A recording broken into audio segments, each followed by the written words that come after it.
Selamat Yuk, malam, lanjut. NSI. Selamat Izin malam. menambahkan nih Romo karena Ibu Endira ini menjawab pertanyaan Mas Bagus tadi. Karena apa? Kebanyakan penggunaan obat kimia itu tidak sesuai dengan kebutuhan tubuh. Karena fisik itu ketika digunakan obat-obatan kimia belum tentu ginjalnya sanggup. Itu yang pertama. Yang kedua, belum tentu obat-obatan itu sesuai dengan kondisi yang dibutuhkan. Nah, yang sekarang kita bahas ini adalah kita kembali ke akar cara alternatif pengobatan leluhur. Seperti halnya lintah, ketika disiram dengan air tembakau, maka dia akan menyusut.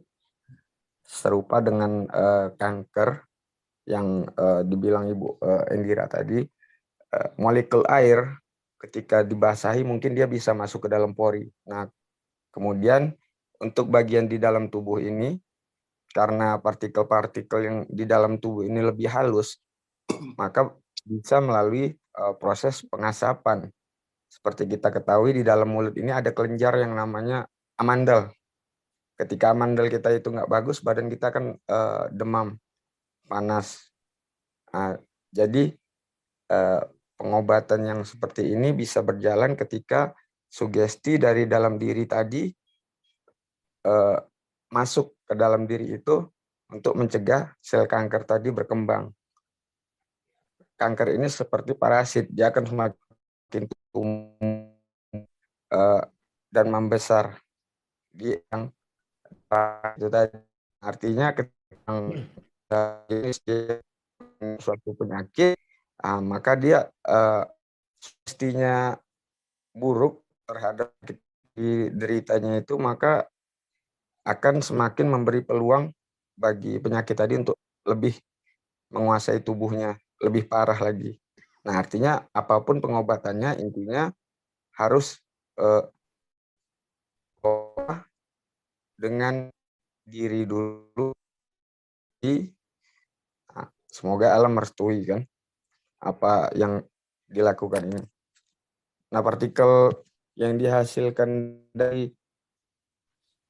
asap dupa, kemenyan, itu bisa menembus pori-pori yang paling kecil yang ada di dalam tubuh ini, seperti kromosom tadi, yang bisa langsung mematikan sel kanker tadi untuk berkembang menjadi lebih besar. Kira-kira begitu, Bang. Silakan. Pak Bagus, mana Pak Bagus tadi? Pak Bagus, halo.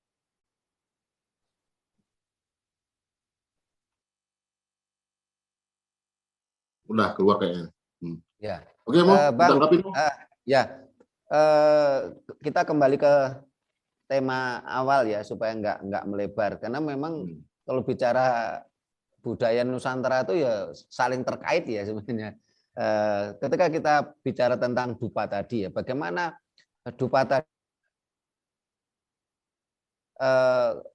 mampu menjadikan mensinergikan energi kita di dalam mikrokosmos atau jagat cilik ini untuk bersinergi dengan energi yang ada di makrokosmos. Entah itu dalam bentuk ritual atau upacara, bentuk sembahyang atau bentuk meditasi. Termasuk ketika kita di ruang terbuka, di petilasan, di punden, di candi dan sebagainya. Ini yang terpenting. Jadi pengertian ini banyak kadang-kala kan menjadi simpang siur ketika mereka memahami tentang dupa itu hanya sebatas kulitnya.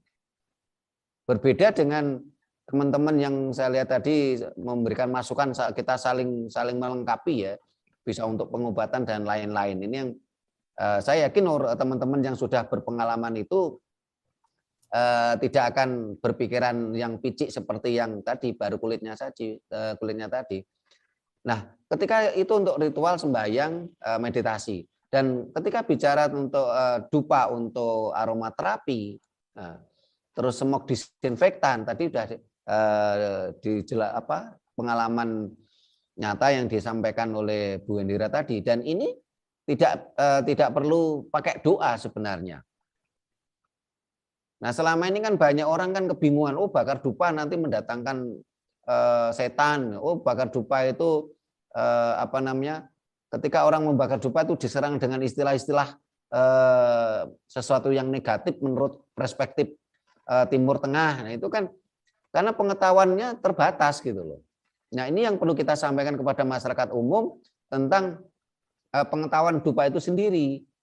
Seringkali kan mereka pengetahuannya terbatas dan sebagai contoh begini, untuk menambah pengetahuan kita bersama. Ketika kita hanya 5 orang, ya, kita kalau untuk aromaterapi semuk di sungitan sudah dibahas sama Bu Hendira, itu tidak pakai doa pun tidak apa-apa. Nah, ketika tadi 5 orang pada di sebuah punden, ya, atau di sebuah petilasan atau di alam semesta lah, karena dimanapun ada energi semesta juga, kita berdoa bersama, kita membakar dupa yang sama di satu tempat tadi. Ini akhirnya akan terjadi sebuah koneksi, tetapi tinggi rendahnya koneksi akan tergantung manusia yang 5 orang tadi. Dan dupa ini bisa mensinergikan antara dupa tadi merupakan aromaterapi, bisa masuk ke saraf tubuh dari 5 orang tadi. Saraf menjadi rileks, kendor, ya. Akhirnya mampu menangkap sinyal-sinyal, ya, sinyal-sinyal yang dari alam semesta. Nah, akhirnya semesta yang memiliki tadi apa namanya, nyimpan data tadi, ini bisa terkoneksi dari 5 orang tadi. Pasti ada benang merahnya. Dari 5 orang tadi. Pengalaman dejavunya, pengalaman spiritualnya ini berbeda-beda. Tergantung dari kemampuan dari orang per orang. Tetapi ada benang merahnya. Kalau ada yang menyampaikan tidak ada benang merahnya, tidak ada satu ke benang merahnya, berarti dia bermain halu. Nah, ini yang kita harus hindari semacam itu. Kita harus kembali ke konsep dasar ajaran leluhur kita yang hiekologis dan realita. Nah, ketika kita bicara pengobatan, memang sugesti mempengaruhi. Tetapi kalau kita bicara secara keilmuan, orang itu percaya atau tidak, tetap akan terwujud nyata, pasti ada sesuatu yang berdampak nyata. Jadi orang percaya atau tidak, sebagai contoh umpamanya tadi pengobatan enzimatik, ya. Ini orang percaya atau tidak, orang sakit, ya, pasti enzimnya ada yang kurang, dan itu bisa disembuhkan dengan mencari enzim lain yang ada di dalam tumbuhan. Ini kan bukan soal pengaruh sugesti atau tidak gitu loh. Walaupun orang itu tidak percaya sekalipun. Kalau orang tidak percaya kan otomatis tidak tersugesti. Tetapi tetap akan terdampak dari konsep pengobatan enzimatik tadi. Kalau hanya bicara sugesti, nanti larinya, mohon maaf, akhirnya larinya kan ke supranatural. Yes. Nah, kalau kita ingin bangsa ini bangkit, bangsa ini kembali jaya, kita minimalisirlah yang terkait dengan sugesti atau supranatural. Kita kedepankan tentang konsep dasar ajaran leluhur kita yang hiekologis dan realita. Kalau sugesti nanti larinya kan percaya, larinya iman.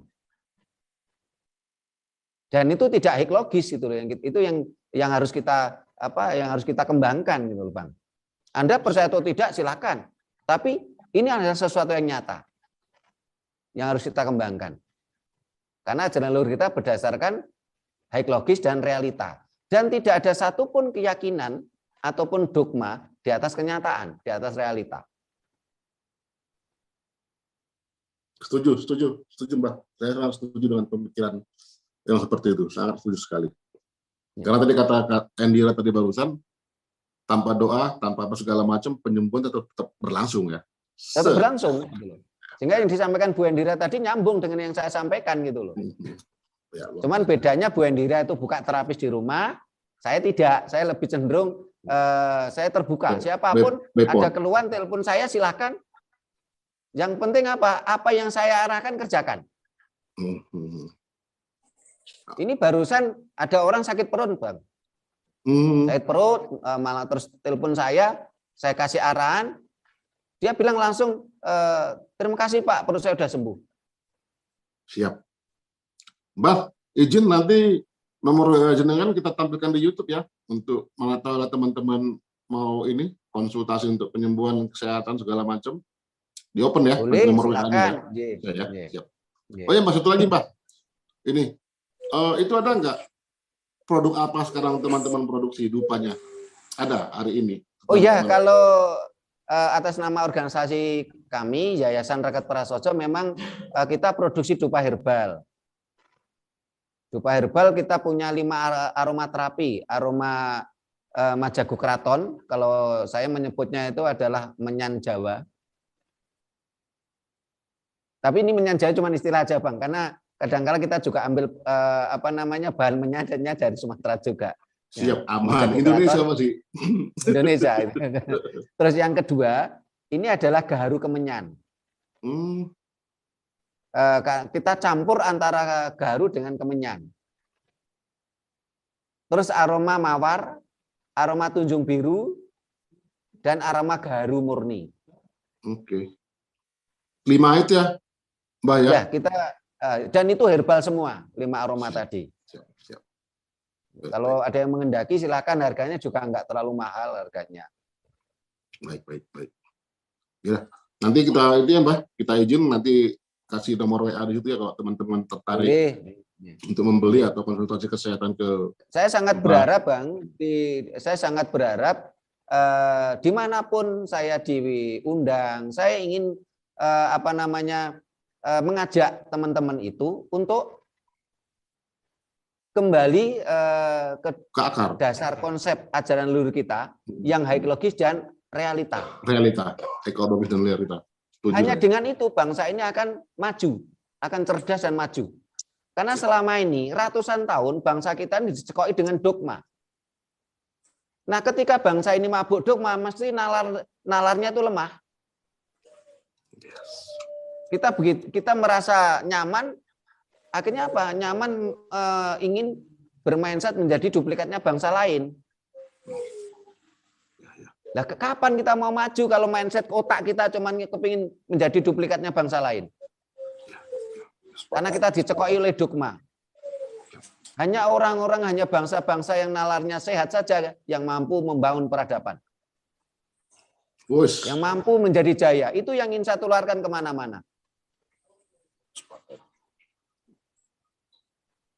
Ya, selamat malam Romo. Saya Bagus dari Karawang. Mengenai enzimatik healing atau penyembuhan enzimatik di ilmu kimia itu memang dipelajari di biokimia. Jadi, benar kata Romo bahwa enzimatik ini akan minim efek samping karena memang enzimatik ini menurut ilmu kimia itu reaksinya spesifik, tidak seperti obat general, atau generik gitu. Tidak. Artinya begini, tadi yang dicontohkan oleh Mbak Ayu, yang kenapa di mulut, lewat mulut gitu ya, itu ada enzim amilase yang ada di rongga mulut kita. Nah, itu yang membantu nanti sistem pencernaan. Ya, dia spesifik, salah satunya amilase untuk amilum yang akan dipotong rantainya agar mudah dicerna oleh pencernaan kita. Ilustrasinya seperti anak kunci dan lubang kunci. Jadi benar kata Romo tadi bahwa enzimatik itu minim resikonya terhadap impact-nya yang lain itu minim. Saya ingin menambahkan saja ini. Kemudian yang kedua tentang tadi larinya ke kepercayaan, ke dogma. Jadi memang bangsa ini harus kembali gitu ya. Kenapa? Bagaimana mungkin kita mempercayai hal tanpa penyaksian, kan gitu. Nah, sedangkan leluhur kita yang berdasar kasunyatan jati itu diajarkan gitu. Agar kesaksiannya ini kesaksian sejati dan bukan kesaksian semu. Bagaimana bisa meyakini tanpa menyaksikan? Nah, ini yang mungkin yang diajarkan oleh leluhur kita. Makanya mungkin leluhur kita juga nyun sewu ini mungkin agak melebar sedikit. Akhirnya ya semesta inilah ayat suci kita yang harus kita baca. Diri kita dan semesta ini. Saya hanya menambah. Jadi sudah jelas tadi bahwa ada dua sistem yang bekerja. Menyan ini bisa bekerja dengan dua sistem. Satu melalui sistem respirasi, pernapasan, dan yang kedua, seperti yang sudah diaplikasikan oleh Mbak Ayu tadi, bahwa ya melewati sistem pencernaan. Jadi mungkin kombinasi itu yang akan mempercepat proses penyembuhan atau healing, detoksifikasi dan sebagainya lah. Nah, yang perlu saya tanyakan kemudian gini. Kemenyan ini tadi kan untuk proses kuratif atau penyembuhan. Nah, kalau untuk menjaga kesehatan, bagaimana? Mbak atau Romo, mohon pencerahan dan arahan. Silakan, mau. Ya. Kalau untuk pencegahan, saya kira kalau menurut saya itu tadi minimal kita ya setiap hari itu kan kita semedi ya. Kalau ada yang punya ilmu meditasi silakan ya. Tapi kalau barangkali nanti Bang Dori suatu saat kita bahas khusus semedi dan meditasi, karena saat ini di media sosial tuh banyak orang yang rancu dianggapnya semedi itu sama dengan meditasi. Nah, jadi kembali ke yang Pak Bagus sampaikan tadi, kalau untuk pencegahan bagaimana? Ya minimal kita 1 hari 1 kali ya. Itu kita semedi bakar dupa, tapi dupanya dupa herbal. Atau bisa juga untuk aromaterapi. Jadi di ruang keluarga ini bakar dupa tancapkan. Tapi saya tetap merekomnya dupa herbal ya, bukan dupa kimia. Karena kalau dupa kimia ini mengganggu pernapasan kita, mengganggu paru-paru kita. Nah, ketika bicara tadi tentang yang disampaikan Pak Bagus itu memang benar. Kalau pakai istilah saya itu kan haiklogis dan realita. Kalau orang Jawa bilang itu kan tinuming nalar dan kasunyatan. Dan tentang pengobatan pakai air putih, leluhur kita itu bisa menyembuhkan air putih untuk 32 macam penyakit. Air putih. Yang penting caranya benar. Dan ini sesuatu bukan soal sugesti loh ini. Orang nggak percaya pun tetap akan sembuh. Ini bukan, mohon maaf, bukan soal supranatural, perdukunan, air putih didongani, oh sing mandi dongane dukune, bukan itu gitu loh. Ini sesuatu yang haiklogis. Dan saya sangat mengharapkan itu tadi, bangsa ini harus terlepas dogma. Entah itu dogma asing, entah itu dogma lokal. Karena saya lihat ini beberapa packaging ya, orang yang packagingnya itu budaya, ini menciptakan dogma lokal gitu loh. Ya sama saja kalau dia benci pada dogma asing, dogma Dayak, tapi dia menciptakan dogma lokal, sama aja. Nalar kita lemah juga. Itulah sebabnya ketika orang mau tanya ke saya, satu, saya suruh doa pakai doa ibu. Orang Batak pakai bahasa Batak, orang Dayak pakai bahasa Batak. Pakai bahasa Dayak, orang Flores pakai bahasa Flores. Saya tidak ingin menjajah bangsa lain, oh kalau doa harus pakai bahasa Jawa. Enggak, saya enggak mau seperti itu. Ini sesuatu yang haiklogis, bukan sesuatu yang harus sugesti, harus percaya, harus iman. Tidak, bukan ranah itu yang kita ingin kembangkan. Dan jangan itu tadi nalar. Karena memang jadi manusia lahir di dunia ini kan tidak dibekali kitab suci. Tidak ada ceritanya bayi lahir cengar-cengar langsung ada kitab suci keluar dari rahim ibunya. Tetapi setiap manusia lahir dibekali nalar oleh Tuhan. Karena nalar itu sesuatu yang istimewa. Tetapi dengan koridor adalah standarnya itu serat teles. Yang disampaikan Pak Bagus tadi, alam semesta. Kita harus cari kebenaran sejati, bukan pembenaran. Karena orang yang mabuk dogma cenderung yang akan disampaikan pembenaran, bukan kebenaran. Karena dia mabuk dogma. Sehingga terkait dengan kembali tema awal kita menyan, ya. Tema kita dupa, kalau menyan itu salah satu aroma dupa. Ya. Kita bahas secara keilmuan seperti malam ini. Jadi bukan sesuatu yang yang berkarakter halusinasi, delusi, imajinasi. Kalau imajinasi masih bagus lah, karena kadang-kadang imajinasi itu bisa kita wujud nyatakan. Tapi kalau udah masuk delusi, masuk ke halusinasi, ini yang parah gitu loh. Karena bangsa kita ini sedang mabuk dogma asing. Lucunya, kalau orang asing kemasukan entitas lain dipuja-puja. Dianggapnya itu utusan Tuhan. Tapi kalau bangsa kita kemasukan entitas lain, katanya kemasukan setan. Nah itu kan namanya kan kita munafik ini. Bangsa kita kemasukan entitas lain dikatakan itu kemasukan setan, itu negatif. Tapi bangsa lain kemasukan entitas lain itu dipuja-puja. Ya kita harus objektif lah, kita harus jangan munafik, jangan standar ganda gitu loh. Kita lihat saja orang yang kemasukan entitas lain tadi, kita lihat dunia nyatanya. Dia merusak enggak tatanan sosial kita? Dia merusak enggak tatanan alam? Ini yang terpenting.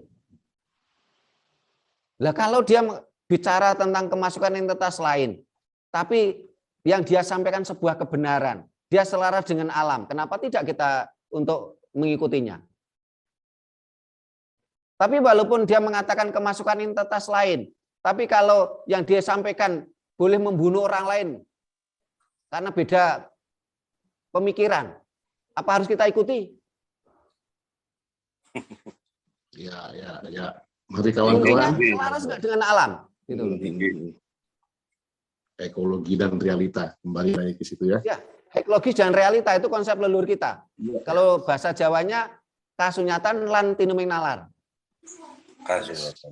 Siap. Jadi dengan berkembangnya sains dan teknologi ini, ajaran leluhur kita ini match, nyambung. Ya, sepakat. Tetapi kalau ajaran dari lain, bangsa lain, yang hanya berdasarkan iman dan dalil, itu sulit nyambung dengan sains dan teknologi.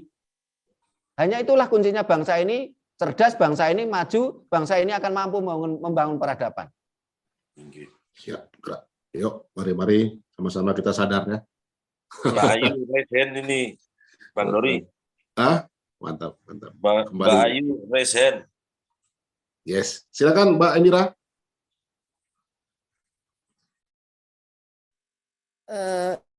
Bolehkah saya menambahkan? Siap, silakan Mbak. Ya, dari cara pandang Balur, Balur ini ditemukan oleh Dr. Greta Sahar. Background beliau adalah sarjana teknik kimia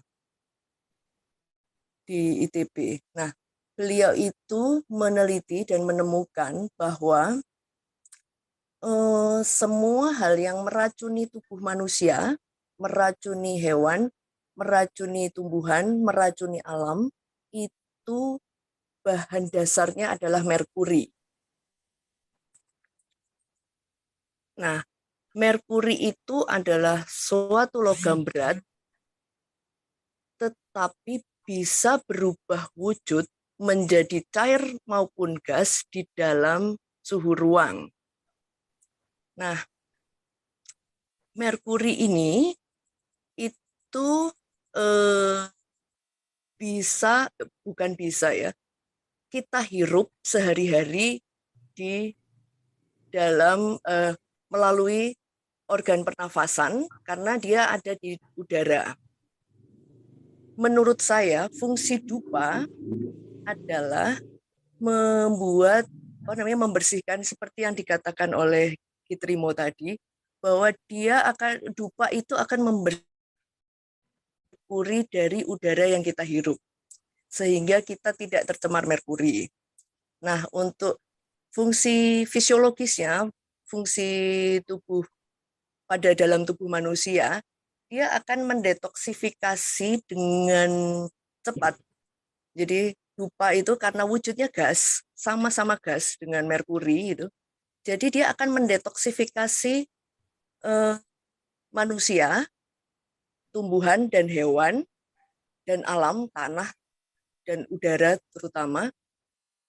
Sehingga merkuri itu kalaupun terserap oleh organ pernafasan kita, itu akan terserap minimal. Dan kalau sudah sampai di tubuh manusia, dia akan terdetoksifikasi dengan otomatis. Begitu penjelasannya. Jadi semua hal yang meracuni tubuh manusia itu bahannya merkuri dengan kerapatan yang berbeda. Itu yang dikatakan Dr. Greta Sahar. Jadi kanker, lalu entitas, lalu energi negatif, lalu cemaran asap knalpot, asap pabrik, pestisida, itu mengandung merkuri semua. Dan dengan dupa, terutama secara spesifik dupa kemenyan, itu akan terbersihkan, terdetoksifikasi. Begitu kalau boleh saya menambahkan penjelasan dari Ki Trimo. Begitu. Untuk secara spesifik lainnya itu kerapatan dan kepadatannya berbeda, itu ada di dalam beberapa jurnal kimia.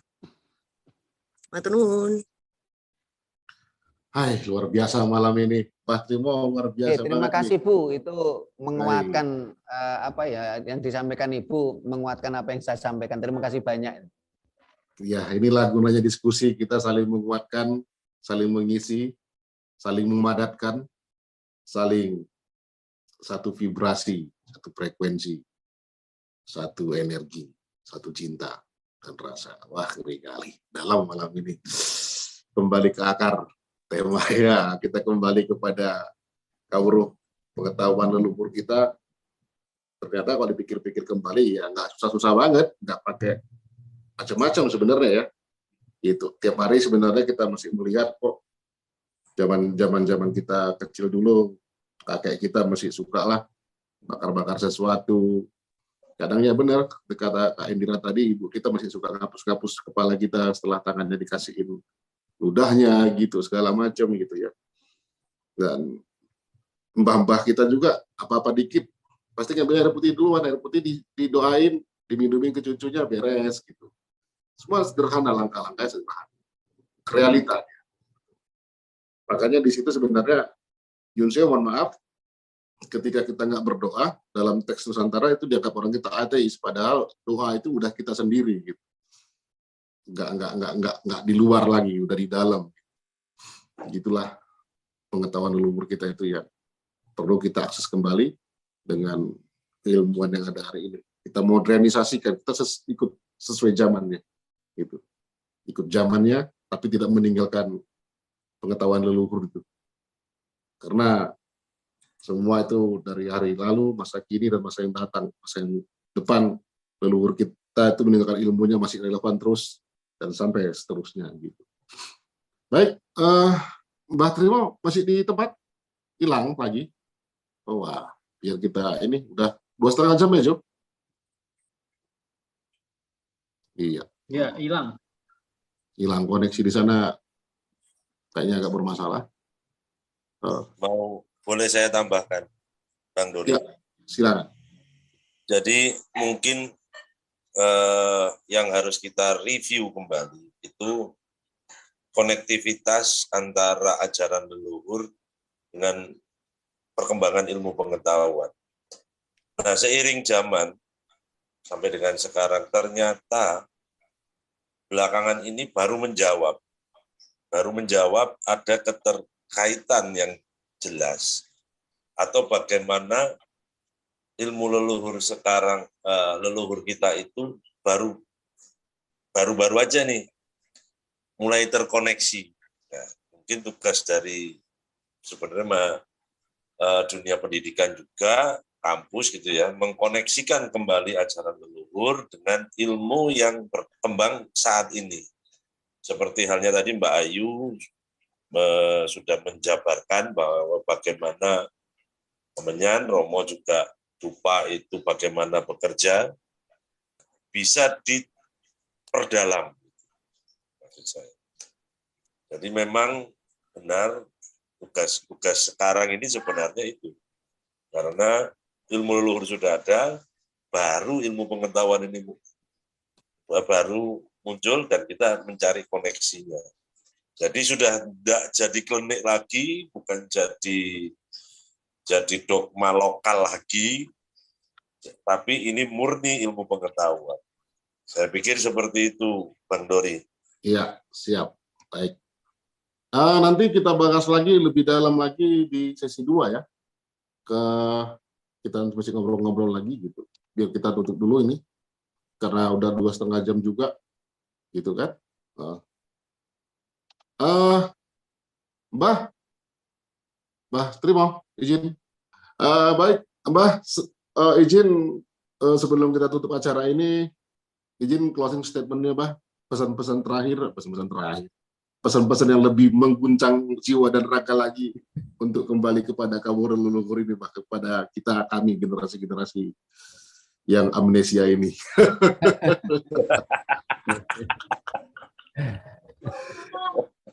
Mbah. Pesan ini untuk saya, untuk teman-teman, dan untuk bangsa ini semua lah. Bangsa kita dulu pernah menjadi bangsa pemimpin. Kita pernah menjadi bangsa yang besar. Yang terakhir, ini masa Majapahit, masa pemerintahan kita 228 tahun. Kita menguasai hampir 2/3 dunia. Ini Menteri Luar Negerinya dari Sumatera ini, Bang, malah. Oh ya? Yaitu Aditya Warman. Pada waktu itu belum ada misalnya suku Batak, suku Minang kan baru saja itu terjadi ketika Mahesa Arema atau ke Bu Anabrang itu kan ke Dharmasraya. Nah, intinya kita pernah menjadi bangsa besar dengan masa pemerintahan cukup lama, 228 tahun. Saat ini masa pemerintahan kita kan baru 78 tahun. Dan waktu itu kita menjadi penguasa dunia. Dengan segala kemampuan kita, mulai dari ilmu pengobatan, ilmu komunikasi, ilmu transportasi.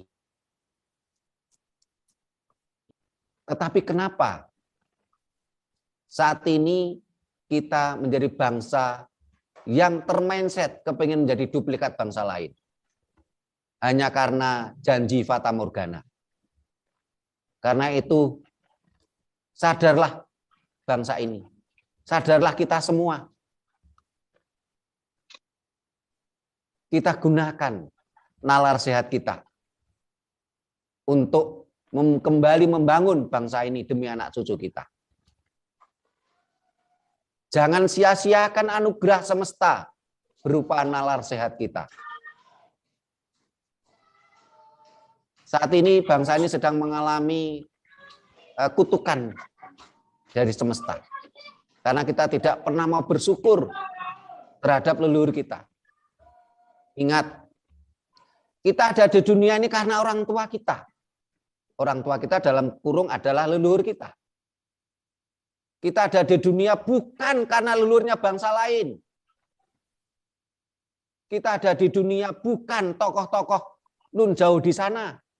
Kita ada di dunia ini bukan karena sosok fiktif, imajinasi, pemikiran bangsa lain. Kita ada di dunia karena orang tua kita. Dan orang tua kita adalah termasuk leluhur kita. Karena orang tua kita pun juga tidak ada kalau tidak ada leluhur. Karena itu, ayo saya mengajak kita semua untuk kembali pada leluhur kita. Kita ucapkan rasa terima kasih kita pada leluhur kita. Jangan khianati leluhur kita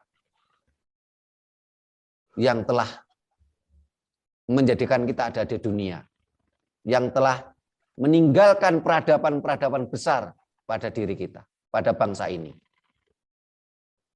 Terus kita malah menjadi tergiring mindset kita ingin menjadi duplikat bangsa lain. Hilangkan dogma dalam diri kita.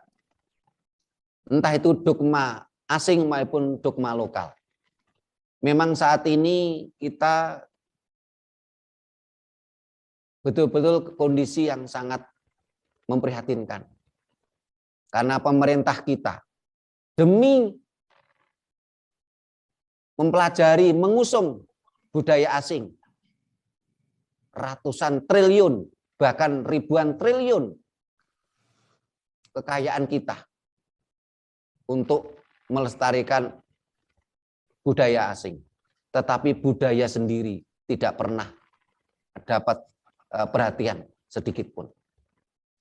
Mari kita berjuang bersama sesuai kemampuan kita, sesuai dengan potensi kita.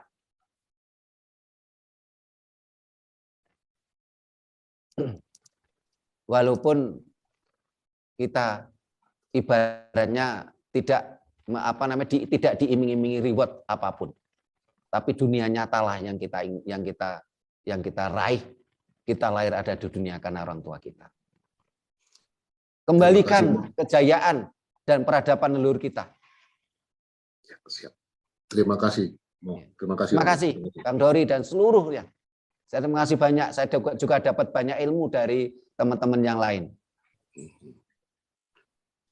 Nanti kita sambung lagi di sesi 2 ya, Mo ya. Ya, siap. Saya sampaikan salam kebangkitan Nusantara. Rahayu. Rahayu. Terima kasih teman-teman. Begitulah edaran dari Romo Strimo dari Malang dengan teman-teman komunitas yang ada di sana.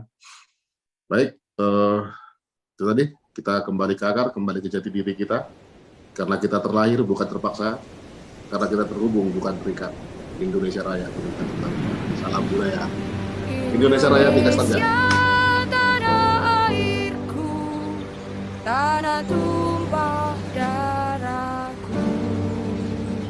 Di sanalah aku berdiri, jadi pandu ibuku. Indonesia kebangsaanku, bangsa dan tanah airku. Marilah kita berseru, Indonesia bersatu. Hiduplah tanahku, hiduplah negeriku, bangsaku, rakyatku semuanya.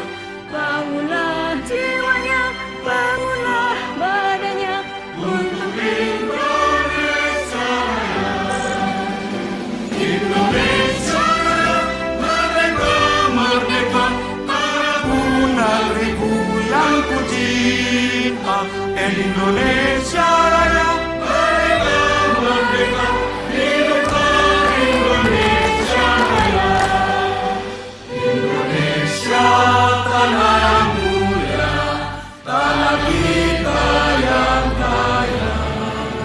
Di sanalah aku berdiri untuk selama-lamanya. Indonesia tanah pusaka, pusaka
Hiduplah Indonesia Raya.